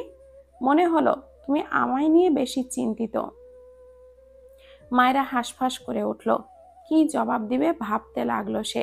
আমতা আমতা করে বলল, আমার কি আর খেয়ে দেয়ে কাজ নেই যে আপনার মতো আস্ত একটা বিপদ নিয়ে চিন্তা করব? পরশু কি এক্সাম? বাংলা প্রথম পত্র। ইংরেজি থেকে বাংলা কঠিন একটা সাবজেক্ট, এটা কি জানো তুমি? ঠিক তোমার মতো সহজ সরল লাগলেও বুঝতে গিয়ে দেখো অনেক জটিল। আমি জটিল এটাই বলছেন আপনি? তুমি সুইট, আমার কিন্তু সুইট ফেভারিট। আমার পড়া আছে, আপনার অসভ্য মার্কা কথা শোনার জন্য আমি হাই হুতাশ করে বসে নেই। ওপাশ থেকে এবার ইহামের শান্ত গলা শোনা গেল, মায়েরা শিফুকে বান্দরবনে যাওয়ার জন্য তুমি রাজি করিয়েছিলে তাই না? থমকে গেল মায়েরা, কি জবাব দিবে বুঝলো না। ভালোভাবে তাকিয়ে দেখলো ইহামকে। মানুষটার শান্ত সহজ রূপটা কেমন যেন ভড়কানোর মতো। ভিতর হৃদয় এসে কথা বলল গুনগুন করে, জবাব দাও মায়েরা। মায়েরা মুখ কালো করে মাথা নুইয়ে নিল। তা দেখে পিছেল হাসলো ইহাম। আবারও ধীর কণ্ঠে শুধালো, সেটা তুহিনের কথাতেই তাই তো? সংকুচিত মুখে তাকালো মায়েরা। সব উড়ে গিয়ে এবার খানিক ভয় হলো তার। মানুষটা এমন করে হাসছে কেন? সে মার কাছ থেকে শুনেছে ভাইয়ের বক্তব্য, বুঝেছে ও ভাইয়ের পছন্দ, কিন্তু নিজের জন্য শিপুকে জোর করে রাজি করানোটা তার ঠিক হয়নি। এই মানুষটা নিজের নীরব শান্ত হাসিতে যেন সেটাই বোঝাতে চাইছে। বিয়ে কি একদিনের ব্যাপার? তাকাও আমার দিকে মায়েরা। আস্তে ধীরে মায়েরা চোখ তুলে তাকালো। করুণ মুখ তার। ইহাম আবারও শান্ত গলাতেই বলল, বিয়েটা কি মনে হয় আমাদের মতো সবার কাছেই এমন? বিয়েটা দুইটা ছেলে মেয়ের, দুইটা পরিবারের সারা জীবনের একটা বন্ধন। একজনের থেকে আরেকজনের এইজ গ্যাপ বেশ গুরুত্বপূর্ণ একটা ব্যাপার। তোমার এখনো 18 হয়নি আর আমার 28। বুঝেছো ব্যবধানটা? পরিস্থিতিটা দেখছো আমাদের দুজনের? সেখানে তুহিন অলরেডি 25, শিফু এখনো 16-র গণ্ডিতে। 9 বছরের ব্যবধান। সেখানে তুহিন কিভাবে এইসব কথা বলতে পারে? আর মাথা মোটা তুমি কি করলে? ভাইয়ের কথায় রাজি হয়ে গেলে গবেটের মতো। শেষের দুইটা বাক্য চাপার ধমকে সুরে বলে উঠল ইহাম। শত মাইল দূরে থেকেও সেই ধমকে কেঁপে উঠল মায়েরা। সেখানে তুহিন অলরেডি 25 আর শিফু এখনো 16-র গণ্ডিতে। 9 বছরের ব্যবধান। সেখানে তুহিন কিভাবে এই সব কথা বলতে পারে? আর মাথা মোটা তুমি কি করলে? ভাইয়ের কথায় রাজি হয়ে গেলে গবেটের মতো। শেষের দুইটা বাক্য চাপা ধমকের সুরে বলে উঠল ইহাম। শত শত মাইল দূরে থেকেও সেই ধমকে কেঁপে উঠল মায়েরা। আধো আধো চোখে তাকিয়ে দেখতে পেল ইহামের লাল লাল চোখ। তা দেখেই আতঙ্ক বাড়ল মেয়েটার। চোখগুলি তরাসে ডুবু ডুবু। তুমি কেন ওকে রাজি করাতে গেলে? তুহিন বলবে, তুমি সেটা করবে? এত বাধ্য মেয়ে তো তুমি নও। শান্তভাবে বলছি মায়েরা, জবাব দাও। মায়েরা একটু সময় নেয়, কাঁপা কাঁপা গলায় জানায়, ভাইয়া বলেছিল শিপুকে নিয়ে গেলে আমাকে নিয়ে যাবে, তাই তাই তুমিও গোবর মাথা নিয়ে সেটাই করলে স্টুপিড। নিয়ে যেত না, না আসতে। এখানে আসার এত তোড়জোড় করছিলে কেন তুমি? শিপুকে কেন টানতে গেলে তুমি? ইহামের চিৎকারে মায়েরার চোখ দিয়ে এবার পানি গড়িয়ে পড়ল। কম্পিত ঠোঁটটা লাল হলো। থেমে থেমে জবাব দিল, ভাইয়া শিপুকে। Just shut up nonsense.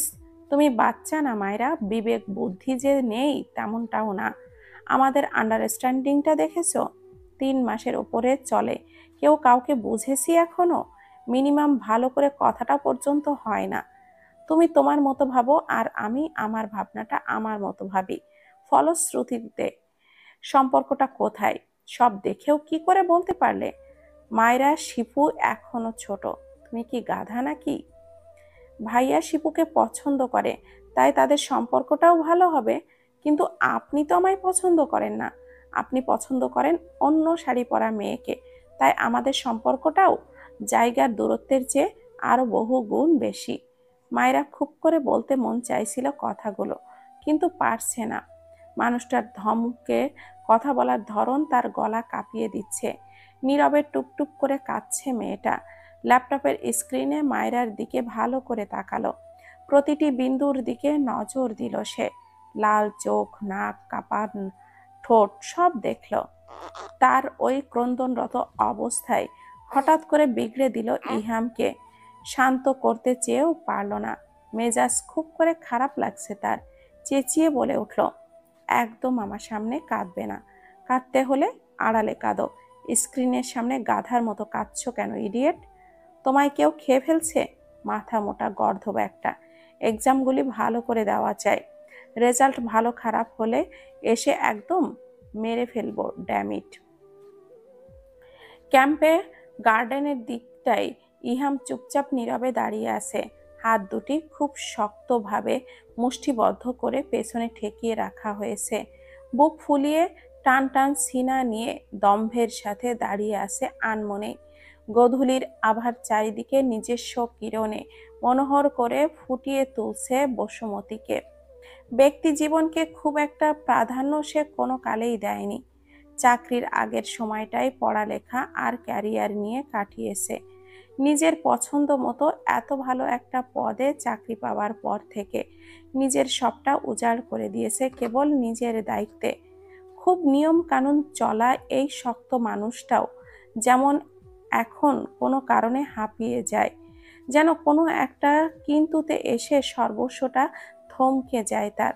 বুকটা আজকাল তার ভার লাগছে, ভেতরটা কেমন যেন ফাঁপা ফাঁপা লাগে বড্ড বেশি।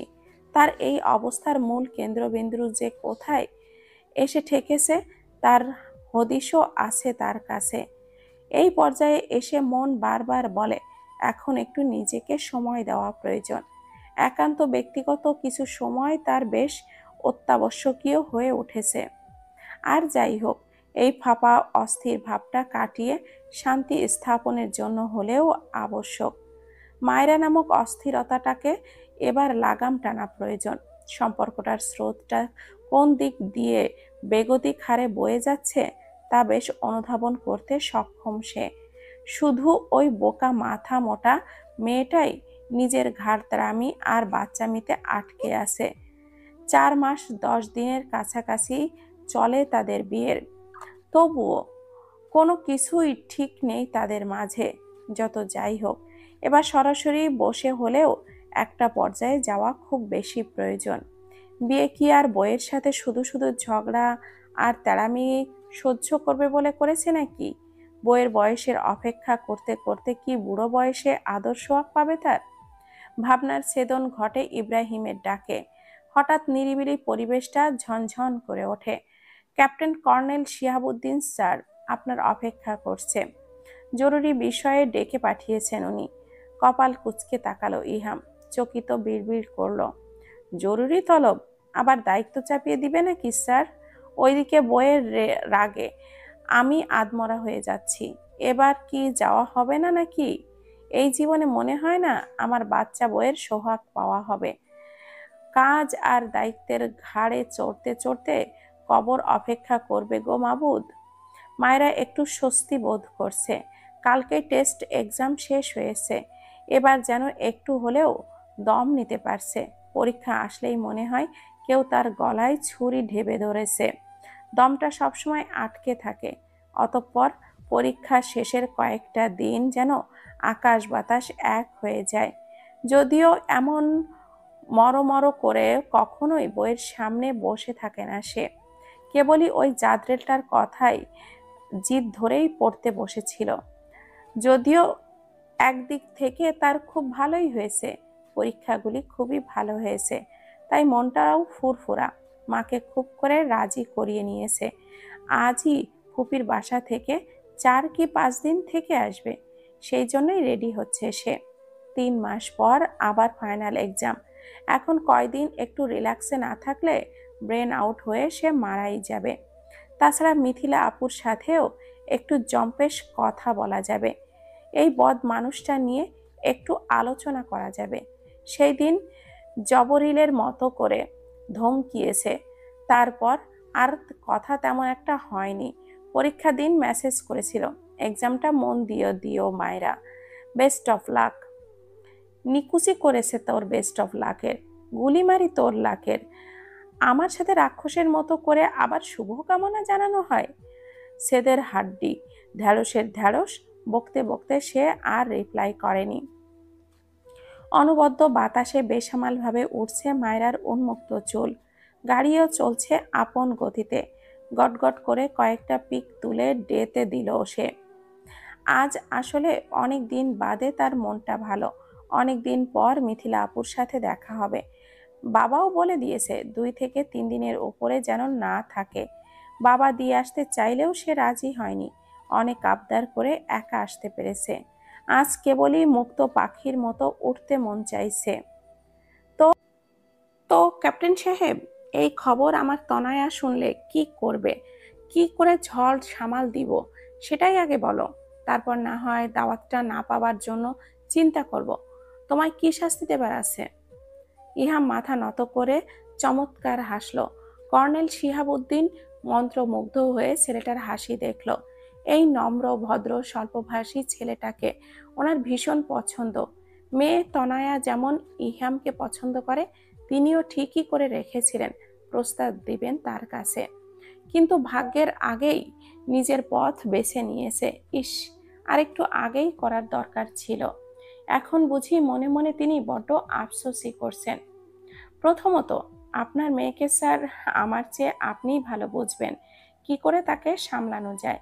আর দ্বিতীয়ত, বিয়েটা তাড়াহুড়োই হয়ে গিয়েছে, তাই দাওয়াত কাউকেই দেওয়া হয়নি।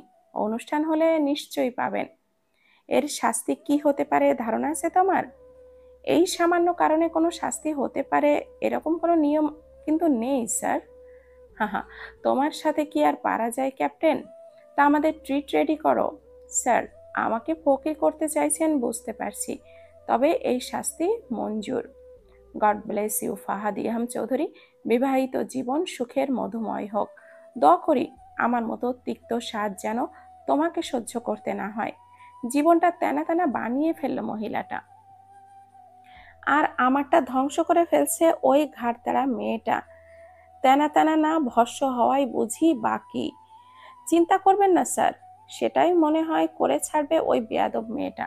আমার বিবাহিত জীবনটাই বেদনার তিক্ততায়। হায়! বিড়বিড়িয়ে মাথা কাত করে ইহাম কথাটা বলে আবারও তাকালো কর্নেলের দিকে। অতঃপর মেকি হেসে গুরুত্বপূর্ণ আলাপে মনোনিবেশ করলো। রাত তখন 10টা। ইহাম নিজের কেবিনে বসে আছে। ক্লান্ত দেখাচ্ছে তার চোখ মুখ। চেয়ারে গা এলিয়ে দিলে ঠোঁট গোল করে দম ছাড়লো। খানিকটা সময় পর ফোনটা নিয়ে ডাটাটা অন করলো। ফেসবুকে ঢুকতেই মায়রার স্টোরিটা সবার আগে চোখে পড়লো, কারণ প্রতিদিনই সে খেয়াল রাখে মায়রার ফেসবুক আইডিতে। ঘুমানোর আগে এটা যেন তার চাকরির মতোই একটা গুরুত্বপূর্ণ কাজ। মেয়েটা কি কোথাও ঘুরতে গিয়েছে? এমনই তো দেখাচ্ছে। কি আশ্চর্য, টেস্ট শেষ করে কি কেউ ঘুরতে যায়? 3 মাস পরেই ফাইনাল এক্সাম, আর এই মেয়ে কিনা গায়ে হাওয়া লাগাচ্ছে। কপালে সরু ভাঁজ আর তীব্র হলো তার। মেয়েটাকে অফলাইন দেখেই ফোনে কল দিল দ্রুত। একবার রিং হয়ে কেটে যাবার পর আবারও কল দিল। মায়েরা তখন মিথিলার সাথে শুয়ে শুয়ে মুভি দেখছে আর চানাচুর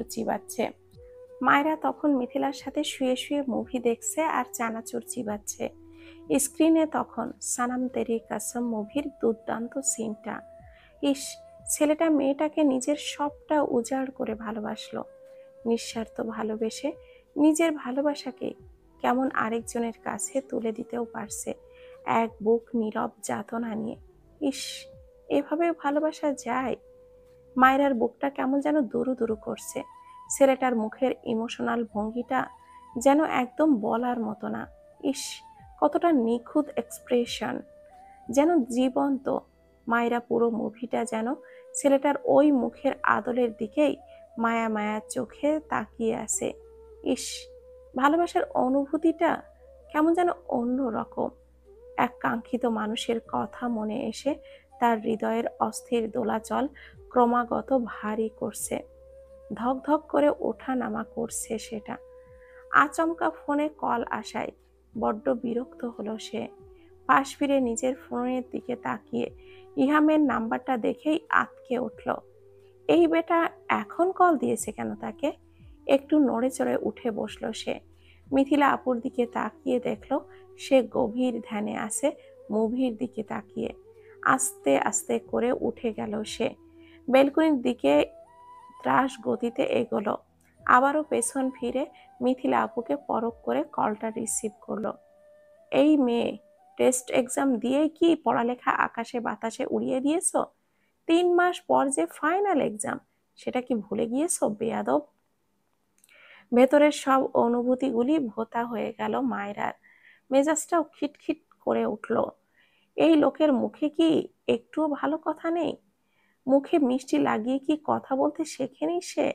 ওই বেরস মুখের কথা তার পিত্ত জ্বালিয়ে দেয়। কটকট করে জবাব দিল, আমি আকাশে বাতাসে উড়ি বা বাঁচি মরি, তাতে আপনার কি? আপনি এত কৈফিয়ত চাইছেন কেন? ঠিকভাবে কথা বলো বেয়াদব। আপনি নিজে ঠিকভাবে কথা বলতে জানেন? আমাকে যে বলছেন, যেটা নিজে পারেন না সেটা অন্যকে বলেন কি করে? উদ্ভট পুরুষ মানুষ। কিছু বলতে গিয়েও ইহাম দম নিল, নিঃশ্বাস ছাড়ল শব্দ তুলে। মন মস্তিষ্ক বিষয়গুলি আজকাল তাকে আরো রকচটা খিটখিটে বানিয়ে দিচ্ছে, যেটা একদম সমাচীন নয়।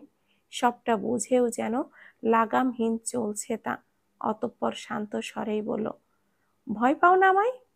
ওই শীতল স্থবির কণ্ঠ শিউরে তুলল মায়রাকে। চোখের পাতাগুলিও বুঝি কেঁপে উঠল। ঢোক গিলে সাহস সঞ্চয় করে কেবল উত্তর দিল, ভয় পেতে যাব কেন? বাঘ বা ভাল্লুক তো নন যে খেয়ে ফেলবেন। প্রশ্ন যদি ওঠে তোমাকে খাওয়ার, তবে আমি বাঘ বা ভাল্লুকের চেয়েও ভয়ঙ্কর আর হিংস্র। তখন সামলে নিতে পারবে তো মাথা মোটা?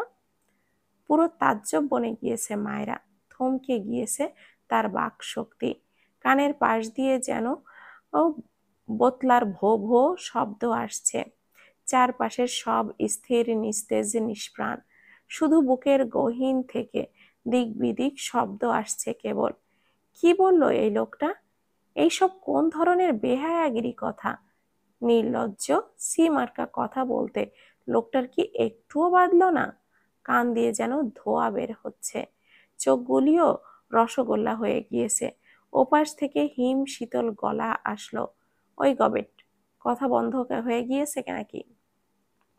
মায়েরা কোনো জবাব দিতে পারলো না। গলা দিয়ে তার কথা বের হচ্ছে না। ভেতরে একটা বিক্ষোভ শুরু হয়েছে কেন? ওই সব কথায় লোকটা বেহায়াপূর্ণ কিভাবে হয়? এত বেহায়া মার্কা কথা বলছেন কেন অসভ্য পুরুষ? অসভ্যতা কাকে বলে তুমি জানো মায়েরা? মানুষটার অমন শান্ত শীতল অপ্রত্যাশিত কথা কেমন অস্থির করে তুলেছে তাকে। পরপর চোখ পাতা ঝাপটালো, আবার নাম্বারটা চেক করে নিল সে। এটা ওই কঠিন মানুষটার তো? এভাবে কথা বলছে কেন তবে? কি কি বলছেন আপনি? I asked you what is your অসভ্যতা। মায়েরা অনুভব করছে তার গলা শুকিয়ে আসছে, ভেতরটা আরো বেশি অস্থির লাগছে। গলা দিয়ে কথা আটকে আসলো। পৃথিবীর কোনো শুদ্ধ পুরুষই বইয়ের কাছে সভ্য হতে পারে না। এটা আদিম যুগ থেকে পৃথিবীর অন্ত পর্যন্তই হয়ে আসবে। মাই ডিয়ার মাথামোটা ওয়াইফ, আপনি? হ্যাঁ, আমি মায়েরা। এতদিন বিশুদ্ধ সভ্য পুরুষ ছিলাম, তবে আর পারছি না বুঝলে। এবার আমার খুব অসভ্য হতে মন চাইছে। এই পৃথিবীর প্রতিটি পুরুষ একমাত্র তার বউয়ের কাছে অসভ্য আর নির্লজ্জ হয়। তাই ভাবছি এবার সভ্যতাকে বিসর্জন দিতে হবে তোমার কাছে। মনটা আমার আকুবাকু করছে একটু অসভ্যতা করতে। তুমি তৈরি তো আমার বেয়াদব বউ? মানুষের পরিবর্তন এত ভয়ঙ্কর হয়? এখন তো মনে হচ্ছে আগের রুক্ষ শুষ্ক পুরুষটাই ভালো ছিল। এই স্বভাব ছাড়া বেহায়া মানুষটাকে ঠিক হজম করতে পারছে না সে। শুকনো ঢোক গিল মায়েরা। কি বলবে তাই খোঁজার চেষ্টা করলো। এই বেহায়া মার্কা কথা কি করে বলছেন আপনি? লজ্জা লাগছে না আপনার? ওমা, লজ্জারা নারীর ভূষণ, ওটা ছেলেদের আশেপাশেও থাকে না। আর যদি হয় স্বামী, তবে তার ছিটে ফোটার 100 মাইলের ধারের কাছেও পাবে না ডেয়ার। এই, আপনি অন্য কারোর নাম্বারে মনে করে আমাকে কল দিয়েছেন তাই না? নয়তো আপনার মতো রসকসহীন মানুষ এত বেহায়াপূর্ণ কথা কিভাবে বলে? মোটেও নয়। ছাড় দিতে দিতে স্বামীকে তুমি কুস্বামী বানিয়ে ফেলেছো দেখছি। না জানি কি ভাবো আমায়। এবার আর ছাড়া যায় না। খপ করে বিড়ালের বাচ্চার মতো করে ঘাড় ধরবো আর বিড়াল মারবো, বুঝলে? মায়েরা হতবাকের মতো তাকিয়ে রইল। বুঝলো না ইহাম কোনো নেশা টেশা করেছে কিনা। আজ কথার ধাত এমন কেন? কি বলবে, কি প্রশ্ন করবে, তার হদিশ পেল না বোকা মেয়েটা। কেবলই স্তব্ধ কিং কর্তব্য বিমূঢ়র মতো দাঁড়িয়ে রইল। ওপাশ থেকে সরল আওয়াজ ভাসল, কোথায় গিয়েছ? মেয়েটা মনে হয় আপন মনে কিছু ভাবছে, তাই কথাটা শুনলেও সঙ্গে সঙ্গে জবাব দিতে পারল না। স্নিগ্ধ চিন্তায় দোদুল্যমান তার হৃদয়। ননসেন্স, তোমায় জিজ্ঞাসা করলাম কোথায় গিয়েছ। আপনায় কেন বলতে যাব আমি? আমায় এত প্রশ্ন করবেন না আপনি। এখন থেকে বলতে হবে। কে হন? এত কৈফিয়ত দেওয়ার মতো কেউ হন না তো আপনি। বুঝলাম। এবার ঘাওড়া মাছকে ছাই দিয়ে বেশ শক্ত করেই ধরতে হবে। তার বিনাশ হবে আমার হাতেই। দেখুন, আপনার বেফাঁস কথা আমার ভালো লাগছে না। ফোন রাখুন, অসভ্য পুরুষ। আমায় একটু সময় দাও মায়েরা। অসভ্যতা কি সেটা তোমায় অস্থি মজ্জায় হাতে কলমে শিখিয়ে দিব আমি। শুধু একটু ছুটির অপেক্ষা। মায়েরা আর সইতে পারল না। কট করেই কলটা কাটলো। কি সাংঘাতিক ব্যাপার! পরিবর্তন ভয়ঙ্কর কেন? এই যে এখন তার বুকটা দুরু দুরু করছে, নিঃশ্বাস আটকে আসছে। ওই চাপা কষ্টের চেয়ে আরো দ্বিগুণ বেশি তার পীড়া হচ্ছে বুকের ভেতর। সকাল সকাল মায়ের ফুপু ভাতিজির জন্যে গরম গরম খিচুড়ি, বেগুন ভাজি আর কষা খাসির গোশত রান্না করেছে। বেলা তখন 11টার উপরে।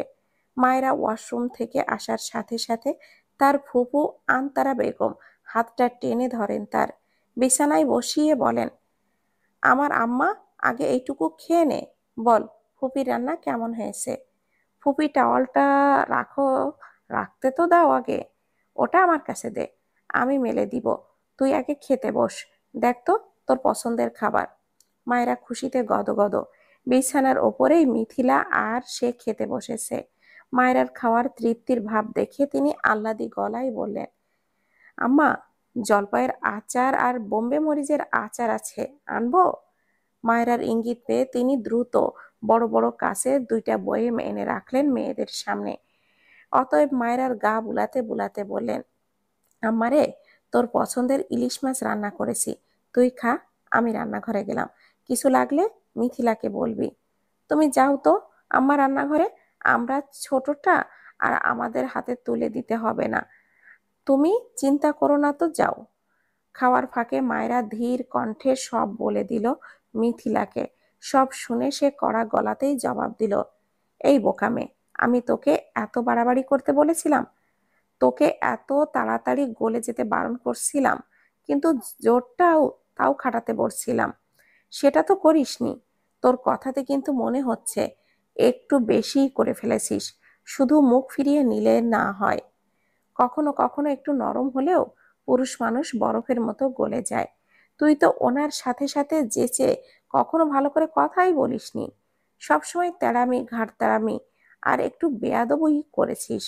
তবে এত ছোটও তুই নস যে আমার কথা অক্ষরে অক্ষরে মানবি, নিজের একটু বিবেক মাথা না খাটিয়েই। তুমি তো বলেছ তাদের ছেড়ে দেওয়ার কথা বললে একদম কাবু হয়ে যায়, কিছুদিন পাত্তা না দিলেই ঠিক হয়ে যাবে। মিথিলা কপাল চাপড়ে বলল, হায় আল্লাহ, তোকে ছেড়ে দেওয়ার কথা বলতে বললাম কখন? ওই যে বলেছিলে রিফাত ভাইকে ব্রেকআপের কথা বললেই উনি সব কিছুতেই কাবু হয়ে যায়। তার মানে তুই সেই কথাগুলি নিজের মনে করে গেঁথে নিয়েছিস? ওরে গু খাওয়া মায়েরা, রিফাত আর ইহাম কি এক? ও আমার বয়ফ্রেন্ড, আর ইহাম ইহাম ভাই তোর হাজবেন্ড। রিফাতকে চাইলে আমি ছেড়ে দিতে পারবো, কিন্তু তুই পারবি? সব এত সহজ? আমি তোকে এভাবে বলেছি বা ছাড়বার কথাই কি বলেছিলাম? আমি তোকে বলেছিলাম কিছুদিন একটু কথা না শুনতে, না পাত্তা দিতে, তাই বলে এতদিন আর এত কিছু? মায়েরা কেঁদে ফেলল, নাক টেনে বলল, তো আমি কি এত কিছু জানি? এর আগে আমি কোনো রিলেশনে গিয়েছি? তুমি যা বলেছো তাই তো মেনে ওনার সাথে এমনটা করেছি। সেটাও কিন্তু নয় আপু, উনি আমার সাথে এমন ভালো ব্যবহার করেননি যে আমি গলে যাব। উল্টো গবেট বেয়াদব মাথা মোটা যা তা বলেছে। তখন রাগ কার না হয়? উনি কি একটু ভালো করে কথা বলতে পারেন না? দেখ মায়েরা, সব পুরুষ এক না, সবার মেন্টালিটিও এক না। তুই তোর মেন্টালিটি নিয়ে থাকিস আর উনি ওনারটা। এই কারণেই হয়তো তোদের সম্পর্কটা এক জায়গায় থেমে গেছে। সম্পর্ক ঠিক রাখতে অনেক সময় অনেক পদক্ষেপ নিতে হয়, কিন্তু তাই বলে এই নয় যে সেই একই রেশ ধরে দিনের পর দিন চলতে হবে। এবার অন্তত সম্পর্কটা একটু উন্নতি কর। এখন তো মনে হচ্ছে সেই দিন আমি ওই কথাগুলি না বললেই ভালো করতাম। আমার ওই কথাগুলিই মনে হয় তোকে আরো বেশি খেপিয়ে দিয়েছে।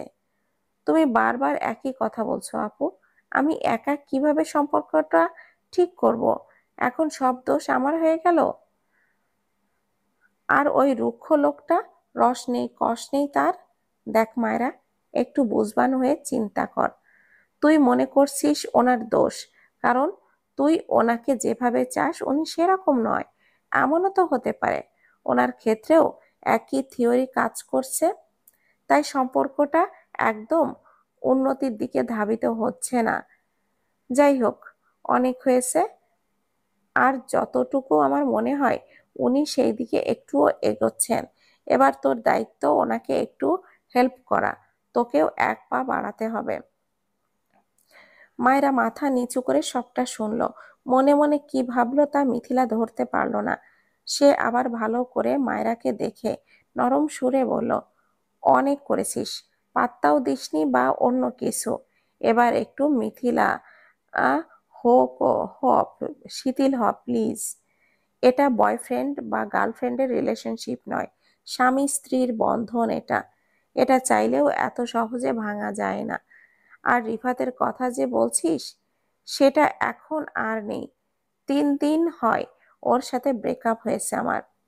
মায়েরা চরম পর্যায়ে হাঁ করে তাকালো মিথিলার দিকে।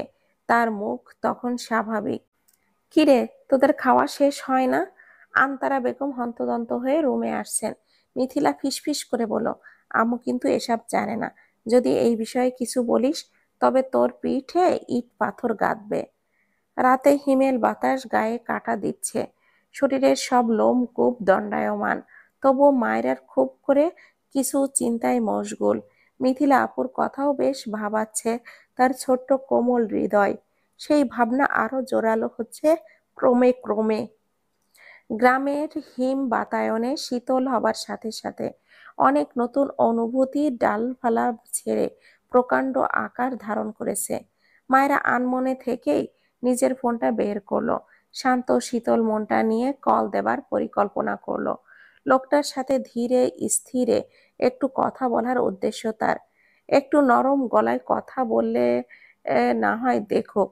লজ্জা সংশয় নিয়েই ধীর করলো মন।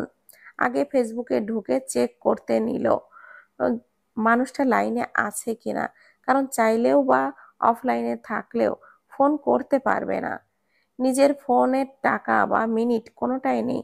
অগত্যা ফেসবুকে ঢুকতেই অনাকাঙ্ক্ষিত একটা ছবি পড়ল তার চোখের সামনে। জ্বলজ্বল করা দুটো মানবীর অবয়ব তার চোখগুলিকে জ্বালিয়ে দিল। অপ্রত্যাশিত দৃশ্যে বুকটা দুমড়ে মুচড়ে দিচ্ছে। হৃদয়ের বেসামাল উচাটান নিঃশ্বাস অবরোধ করছে। চিকচিক করা পানি ভর্তি চোখগুলি যেন ঝাপসা হয়ে আসছে ফোনের স্ক্রিনে দুটি মানুষের দিকে তাকিয়ে। এই কি সেই পছন্দের নারী? বুকটা প্রচন্ড ভার লাগলো মায়রার। দমটা গলায় আটকে গেল বুঝি। টপ টপ করে অনাদরের কয়েক ফোঁটা নোনা দানা গড়িয়ে পড়ল কপল বেয়ে।